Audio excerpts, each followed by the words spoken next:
Hello, everyone. I'm Brandon Tucker, and I'm a member at CBI along with my family, the Tuckers, and I'm sure we've seen a lot of you around. And we're also in the Sunday school, so that's when we're spending a lot of our time is being at the Sunday school on Sundays, ripping it up in the auditorium, getting bagels after all that. But I'm very pleased to be joined by our very special guest, Rabbi Brian Leiken. Now, of course, Rabbi Leiken is joining us this July Yes. from a long standing too. So first of all, welcome officially. I'm sure you've been welcomed by the staff and everyone involved with your hiring, but for me and all the other community members, welcome. Thanks, Brandon. I so appreciate it. I am so excited. I've been counting the days. This has been a long process of saying goodbye to one congregation and saying hello to another one. So I'm really looking forward to being with all of you in July. So you've been a rabbi at Temple Beth Shalom in New City, New York, for the past 13 years. Is that Yeah. true? Yeah, So so I've been, 2000, August of 2012, I came to Temple Beth Shalom. It was my first opportunity to have a solo pulpit where I would be the senior rabbi. I started in Connecticut, Norwalk, Connecticut, where I was the assistant rabbi.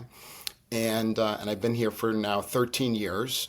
And my kids grew up in the congregation and in the community, and I formed a lot of very close friendships and connections with people. And it's been bittersweet to say goodbye to them.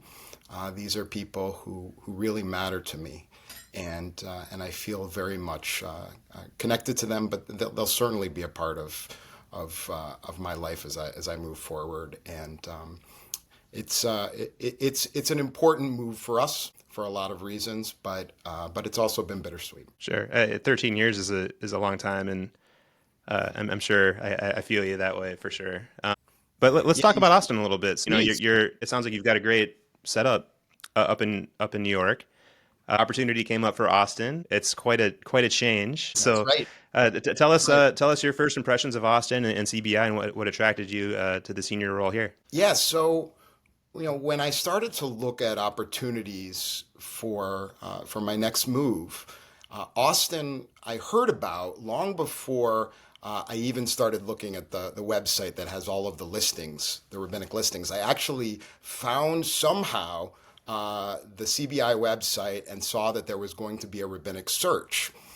And that almost pushed me to start thinking more seriously because I was excited about the possibility in being in a city like Austin. My family and I had traveled to Texas about 5 or 6 years ago. We did a NBA tour of a number of Texas cities. We did San Antonio and Houston, and spent a little bit of time in Austin, and especially in the Austin airport, which really moved us to see the statue that said "Live Music Capital of the World" and all the different food options. But what really excited me about Austin was seeing the congregational culture and the life of CBI, and getting a sense of the vibrancy of the community, which was all the more brought forward to me through the process of interviewing. Sure. Yeah. New York. It seems like the Jewish population up there is just a lot larger. Down in Texas, I'm thinking of my wife who says, she grew up in Texas and she would go to summer camp, and she'd be like the first Jewish person some of these people had ever met. It's just a very different Wow. dynamic here. And for me, coming from the north too, in Ann Arbor, much larger Jewish community. So is that a shock to you, or is that something you think about coming somewhere where maybe there's less of a population in Austin compared to, the What Northeast? it's I had a chance when I was in rabbinical school. I had a chance to spend the High Holy Days, my first year of rabbinical school, in Rocky Mount, North Carolina, where there were not many Jews. And what I learned about Southern Jewry was that because people felt as though they couldn't necessarily be Jewish in the public square, the synagogue and the Jewish community became ever more important. And so, what has always fascinated me about southwestern Jewry is this idea of the synagogue playing a central role in people's Jewish lives. And I've seen that in Austin. The synagogues in Austin seem to play a more pivotal role for people's Jewish identity than they do here in New York, where you really feel Jewish pretty much everywhere you go, and there is less of a need to belong, to affiliate with the synagogue. So that always fascinated me. And when I got to Austin and actually got to know the community a bit, I felt as though people really cared about the synagogue and the Jewish community as the center of their Judaism, which is different here in the Northeast and in the Midwest as well. I grew up in Cleveland, where there was a huge Jewish community, and people felt Jewish in all kinds of ways in the public square as much as they did in the synagogue. So, any other differences between Beth Israel and where you are now? Is this a Oh bigger, smaller? yes. What's that like? So, so one of the reasons that I did want to move forward with a new congregation was I did want a larger congregation. The congregation I'm at is about 250 families, and I felt I was at a point in my career where I wanted to be in a community that had a larger community. But beyond just the size, there are vast differences that I've seen so far between the congregations as far as just people's sense of the congregation's history, people's sense of the congregational's role in their lives. And what I really loved about CBI was people's thirst for the congregation uh, to uh, to be to be something important in their lives and the lives of their broader community. And I felt that thirst from the moment I met the search committee. There was this sense from them that they were on the precipice of doing something incredibly meaningful and important. That's wonderful. I'm glad you got those vibes, and thanks to the committee for sharing Yeah. those Well, vibes with you too, because yeah. I feel it the same way. Yeah, I feel we moved here. Well, I moved here in 2008, and I would say we got a lot more involved in the synagogue when the kids were born. The kids kind of have a way of, and family has a way of just having you Of course. looking for that connection even more Yeah. so. And there's so much great programming for the whole family as well. So, we've really kind of resonated with what you said. And we need it more than ever. I think that there was a book that came out in the year 2000 by a sociologist named Robert Putnam that was called Bowling Alone. And the argument made in the book is that we've lost our civic culture. We've lost connections to one another. And he uses as proof of this the dissolution of bowling leagues. But he argues that also PTAs and public libraries and places where that would bring us together are starting to in the year 2000, they were starting to fall apart. And we've seen this just speed up. Of course, COVID saw this sense of community completely broken up. And the truth is we need community in our lives. We need a sense that we belong to something that is bigger than us, that we're responsible and obligated to to something that is bigger than us. And the synagogue throughout Jewish history has played that role. And I think we're on the cusp of seeing a new role, a new way for the synagogue to relate to people. And I think that is, that is what I see as CBI's desires is to make the synagogue more capable of creating and sustaining community. Yeah, that's outstanding. And ever since COVID too, I think we all feel that. We felt the Yeah. importance of being together in real life. I've had a remote job forever, and it's so I don't have coworkers in the city with me, and that's always bothered me. It's so for me, just having a congregation like this is very meaningful to me. And I think that Judaism at its core is communal. To be Jewish means that we are part of something that is bigger than ourselves. And I think that message has been lost. For too often, the synagogue became sort of a consumer model where you would go and you would buy a baby naming and you would buy, consecration and you would buy all these different life cycles and then you would leave and you would almost like you had a shopping cart and you would just leave and you'd go back to your home where you celebrated all of your Jewish events, right? That weren't, or the end of the Jewish events. You had your meals back at home. So it was just a place where you bought things. It was never meant to be that. It was meant to be a place where you saw people and had a sense of what your role was in something that was bigger than yourself. And I think we're realizing, especially because of the dangers of alienation in our world today, that the synagogue can play this role again. And so reinventing the synagogue as a relational place that is all about community and togetherness and finding one another. Speaking of things bigger than ourselves, let's talk about who's coming with you Yes. on the trip to Austin. Tell us about your family. So I am married. I've been married for over 20 years now. I was married in 2001. My wife's name is Shara Abraham. She is a lawyer, an attorney who represents veterans. And I have two sons, one who is a freshman or going to be a sophomore at Butler University in Indianapolis. And my other son, Ari, is going to be a senior in high school. And so we made the decision that we are actually going to allow Ari to finish high school here in New York. We didn't want to bring him in his last year of high school to a new city. We wanted him to be able to graduate with his friends. So when you say, who am I coming to Austin with? The answer is me, with my family coming to visit many times next year. And then Shara will come and live with me the year after. So next year, much like Rabbi Young, I will be alone, which gives me the opportunity to get to know everyone who will be my real extended family.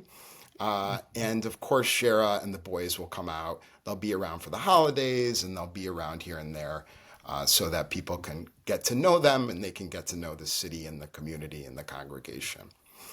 They are all incredibly excited. They loved Austin when we were there 5-6 years ago. They love the college feel of it. They love the vibrancy. My son Ari, my youngest son, loves music and record stores. He buys records, which is amazing to me because when I was growing up, they were already outdated. and my older son Caleb loves sports. And especially college sports. So University of Texas to him is incredibly exciting. So That's great. Yeah, they're all looking forward to it. I have to say, the first game of the football season in Texas is against Ohio State. And as you know, I'm a Buckeye at heart. So I will have my sports confusing me very much this fall. Great. Well, I think they're gonna love the city. We've got a record player too, so I'm very familiar with the. Oh, good. Yeah, everybody has a store. record player in Austin.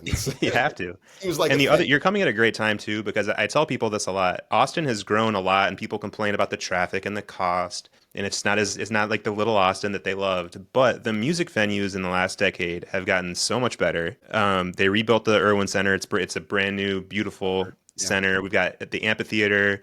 We've got ACL Live. The venues are fantastic, and better acts come every year. So you're just going to love it. There's no shortage. My son is a Strokes fan. They're playing ACL this year, so we're very excited. I have to say, what excites me about Austin, too, is that it is a city going through change.